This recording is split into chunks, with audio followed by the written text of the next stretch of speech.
May I come in, sir? Please come. Yes. Morning, sir. Morning. Morning. Trilok, Yes. please sit down. Thank you, sir. Very briefly introduce yourself. Sir, my name is Trilok Singh. I'm coming from Jodhpur, Rajasthan, and I have done my earlier schooling from Army Public School, Jodhpur, and then I have completed my graduation in mathematics from Kirodimal College. And this is my third attempt at UPSC. Very nice, Trilok. You have taken political science and international relations. Yes. Tell me, as international relations, where are we heading? Is there a pathway clear to us that we are going into this direction? Your assessment, where are we heading? Sir, the larger goal of India is to become Viksit Bharat by 2000. I'm not talking about India. I'm talking about where the world is heading in terms of international relations. Sir, I think the current geopolitical situation is very volatile with the wars going on in Russia, Ukraine, and also the Israel-Hamas conflict.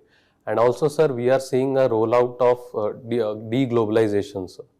And with Mr. Trump's uncertain policies and his tariffs, I think the global trade will also be affected. But I think the larger minilateral groupings headed by India can... Tell me, when he says reciprocal tariffs, Yes.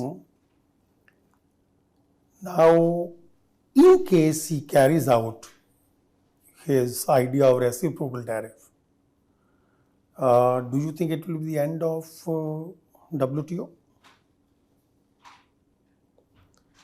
Yes, sir. I think the carrying out of reciprocal tariffs will be very detrimental to the goal of free trade, which is... What, you know the WTO rules, basic Yes. rules, right?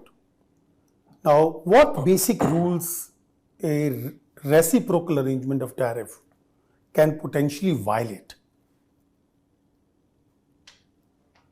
Sir, I think the first goal of WTO is to ensure free trade between the countries. And if a country is putting some tariffs, then the other country can also do it because it is written in WTO until it is done by coercion. No, but there is a of course, this is the basic principle, but then the derogation is in respect of developing countries. You can do reciprocity amongst equals, Yes. but you can't do reciprocity amongst unequals. Yes, sir. It will I be... can understand if the Germans have tariff, the Americans can put tariff, right? Yes. But if Bangladesh has tariff, the Americans cannot automatically put reciprocal tariff. There is something called special and differential treatment for developing countries.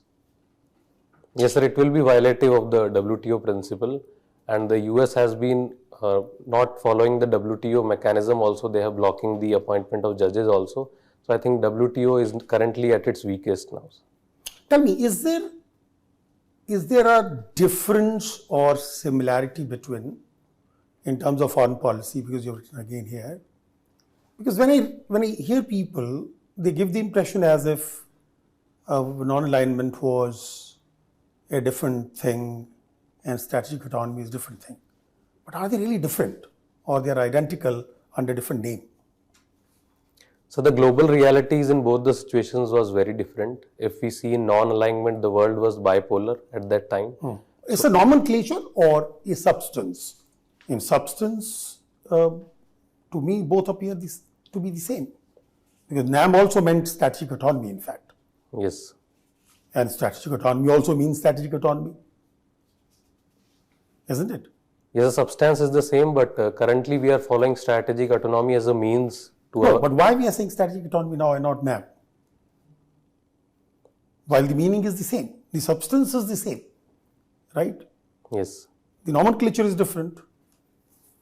Sir, I think due to the dismantling of the bipolar world, we used the word non-aligned earlier, but now we cannot use it according... Is it multipolar now, in your understanding?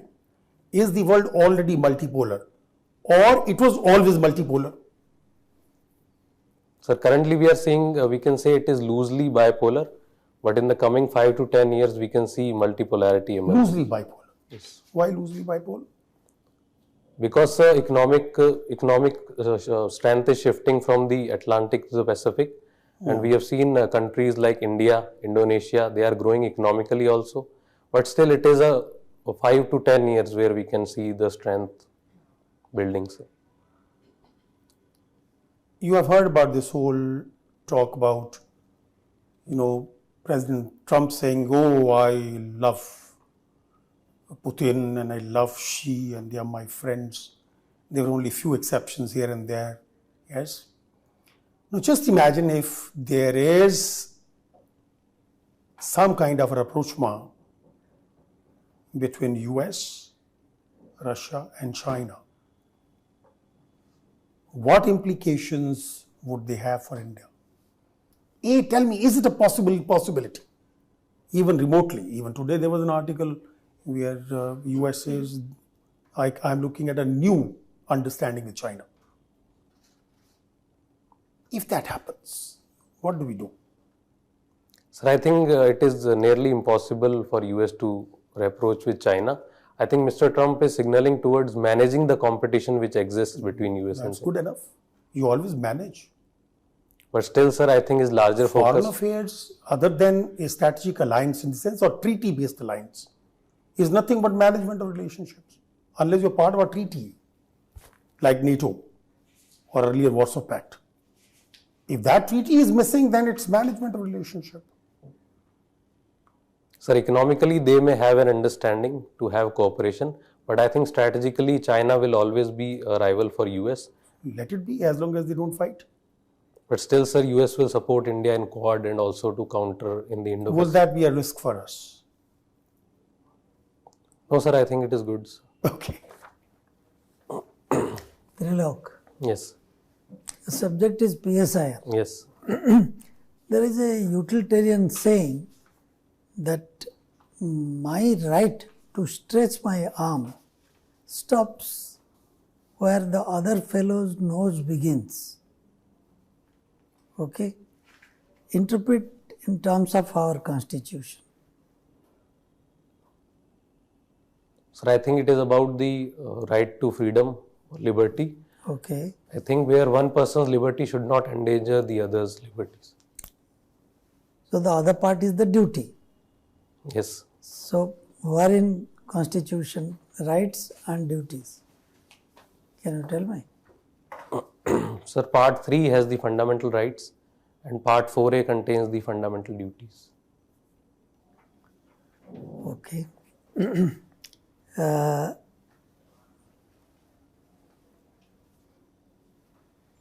Your second preference is IPS. Yes.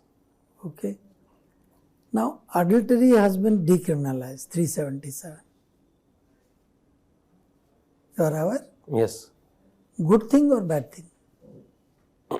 Sir, I think earlier adultery had a gender bias in it because only the females were discriminated in it. So I think it was decriminalized for that. No, it's the other way around. Only men were prosecuted. Yes, sir. So women were discriminated in that. So. Women were discriminated. Okay, if you say so. Then? So I think, sir, it was right, but it is still a ground for divorce. So I think it was a right judgment, sir. Right judgment. Okay. And what you have to say about the bulldozer justice that is happening in UP, even in Rajasthan it has started. Sir, it is the violation of due process of justice, and the courts have also taken a note and they have said that the person who is being accused, he has to be intimidated and given a 15 days notice. So I think if the guidelines are followed, then we can stop this. Supreme Court has issued guidelines. Yes. You are aware of the Supreme Court guidelines? Sir, I am aware of this point only, not of the broader. Okay. My last question. Jodhpur is famous for destination wedding. Yes. Is it a vulgar display of wealth or it helps the local economy or both? Sir, I think the people who have enormous wealth, they are choosing Jodhpur as a destination wedding place. So it helps the economy in a lot of way because the local people get employment also And the Jodhpur's tourism also gets a branding which would attract both domestic and foreign tourists.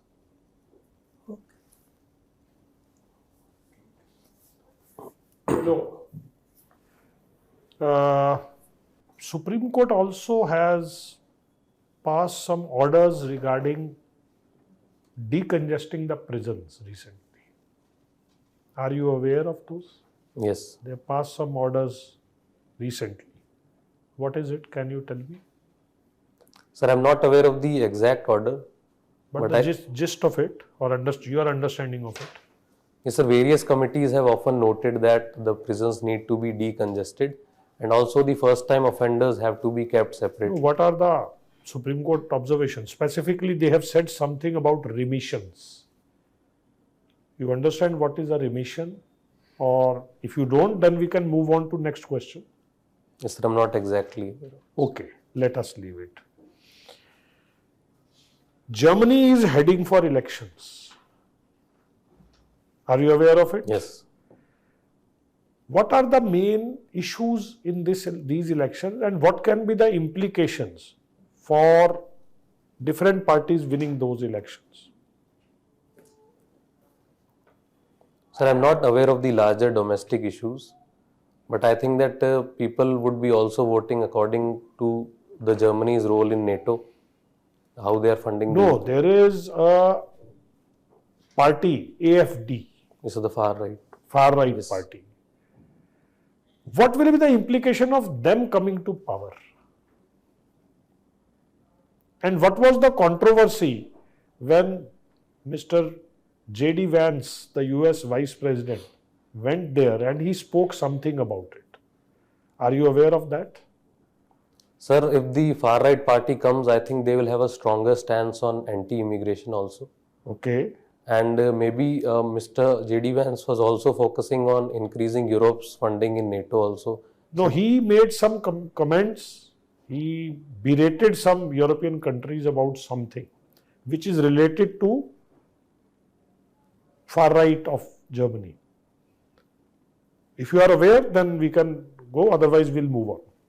Sir, I think the theme of his largest speech was about how freedom has been suppressed in various European countries. What is his argument? How the freedom has been suppressed in Europe? What does he say? Sir, I can remember one example from UK where even praying in homes has been banned by UK near abortion clinics. So I think he was referring to the larger freedom of expression. Okay, we'll move on. You are fond of tennis and Yes, I was. basketball. Yes. On which I should ask you a question. Choose the sport. Tennis. Tennis. There is some controversy in tennis going on presently. Yes. What is the controversy and what is your view about it? Sir, it is about the use of a banned substance, clobestol, by the #1 player Yannick Sinner, and he has been handed a 3-month ban by the WADA, Yeah, anti-doping. that is the factual position. Yes. Now, what is the controversy? So the controversy is that earlier also players have been found using it, and they were handed longer ban periods. But due to the ranking of Yannick Sinner, he has been handed a very short ban for which he will be able to play the coming Grand Slams. But do you think that is the official reason they have given, that this due to his ranking? That is one interpretation. Do you think it is because he is a #1 player, that is why he has been preferably treated? Yes, sir. The WADA has preferably treated him. Sir. Okay. Thank you. Trilok. Yes. Meaning of your name, Trilok? Sir, it is the Teen Lok, sir. Trilok. Yes. Can you name these? Yes, sir. Swarg, Dharti and Patal. Swarg? Dharti and Patal. Okay. Achha. Indian Police Service is your choice number 2. Yes. And mathematics is your optional. Yes. How can you apply the knowledge of mathematics as a police officer? Sir, in mathematics, we see that reasoning is very important, and the same thing we can apply to the police services also. Along with it, sir, there are various models in mathematics which are used in AI. So if I am selected as an IPS, we can apply those AI models in traffic management also and crowd management, sir. Okay. Did you follow, this Paris AI Action Summit. Yes. What is the key takeaway in one line? Sir, I think the main idea was to build a sustainable open AI which is very localized to different countries with unique data sets. What do you mean by sustainability in AI? Sir, if we see that AI requires a lot of energy because of the data centers, and currently we are using the electricity which is mostly thermal powered. Sir. So I think main focus is to use the renewable and green sources to power those data centers. Okay. Importance of Rajasthan to India. Yes. So Rajasthan is important in various ways. Firstly, because of its border nature, it is strategically important to India. Second thing, sir, it contributes around 5% to the India's GDP, but we can further take it to greater heights because currently the manufacturing and industry portion in GDP is very less. Third thing, sir, in the energy sector we can see India's goal of achieving 500 gigawatt by 2030, Rajasthan can contribute hugely to that, sir. And fourth thing is the tourism, sir. Around 1.8 crore foreign tourists visited India. In that, 20 to 25 crore visited Rajasthan, sir. So we can take that up also. Okay. Rajasthan in the year 2047. As a civil servant, what is your dream? Not as a citizen, but as a civil servant, you get into Rajasthan cadre, and your dream for Rajasthan in the year 2047. So the first priority would be to reduce the disparities in the western and eastern Rajasthan. Okay. Like in western Rajasthan, we have to give. Understood. Next. So second, to increase the share of industry in the GDP of Rajasthan, sir. Okay. That's all. And to also provide employment, sir, at larger level. Okay. Thank you. Good morning, Trilok. Good morning. Suppose you were to sell Rajasthan to a group of investors, what will be your focus? What will you tell them? Why should they come to Rajasthan? I would focus on 2 to 3 important things. First thing is that Rajasthan is replete with various opportunities, like we have land availability also, and the policy environment is very good in Rajasthan.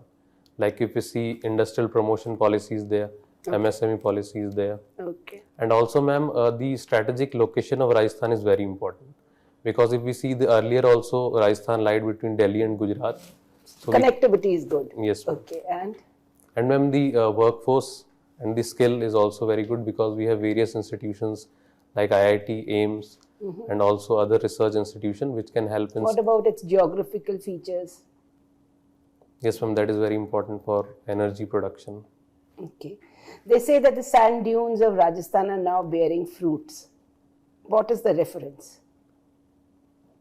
No, I'm not exactly aware of it, but I think the use of polyhouses and the promotion of horticulture, which is being done currently in Western Rajasthan. Okay, read about this. Yes, ma'am. Okay, tell me now on your political science, what are the security challenges across Rajasthan border? And the first one is the smuggling of drugs across the border, Okay. which is a big problem. And ma'am, also the lack of livelihoods in Western Rajasthan border areas can make the youth prone to radicalization by various agencies like ISI. So that is also. Is it an open border? We've already have the barbed wire fencing all across the Rajasthan border. So why are we not able to apprehend these smugglers and trafficking possibilities? Ma'am, the changing landscape of technology has allowed these smugglers to operate, like they are using drones also. And ma'am, because of the BSF operational efficiency is low currently because the area they have to cover is very large. So the smugglers use that loophole also. Okay, good. My last question. Tell me, what is the difference between rule of law and rule by law? Now, I think rule of law is the larger rule in which the spirit of law is upheld. But rule by law, I think, is using a particular thing to manipulate something. This is not clear. Can you elaborate? Rule by law, I think, is misusing the law by writing a certain provision or taking its literal meaning. Okay. Okay. Thank you. Thank you. All right, Trilok. Yes. Your interview comes to an end. Yes. Just go out for a minute and come back. Okay. Sir.